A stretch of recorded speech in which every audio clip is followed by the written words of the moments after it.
খাওক পিজ্জা খাওক ডমিনজৰ পিজ্জা হয়তো আপোনাৰ প্ৰিয় কিন্তু খাওঁতে অকণমান সাৱধান হওক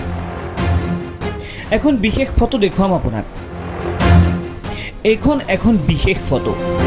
এয়া পিজ্জা প্ৰস্তুতৰ বাবে তৈয়াৰ হৈ থকা ময়দাৰ বেচ আপুনি মই বা সকলো গ্ৰাহকে আশা কৰে যে তেওঁলোকৰ প্ৰিয় খাদ্যবোৰ পৰিষ্কাৰ পৰিচ্ছন্নতা আৰু স্বাস্থ্যকৰ প্ৰটকলৰ নিম্নতম প্ৰয়োজনীয় মানদণ্ড বজাই ৰাখিব কিন্তু এয়া কি বাংগালুৰুৰ ডমিনজ আউটলেটত তোলা এখন ফটোৱে আপোনাৰ নাক কোচ খুৱাই দিব এজন ব্যক্তিয়ে এটা অস্বাস্থ্যকৰ পাকঘৰৰ ফটো শ্বেয়াৰ কৰিছিল লোকজনে আৰু তাৰ পাছতেই সৃষ্টি হৈছে তীব্ৰ প্ৰতিক্ৰিয়াৰ ডমিনজৰ এই আউটলেটৰ বিশেষ ছবিখনে দাবী কৰে যে কিমান অস্বাস্থ্যকৰ পৰিৱেশত নিৰ্মাণ হয় আপুনি ভাল পোৱা পিজ্জাটো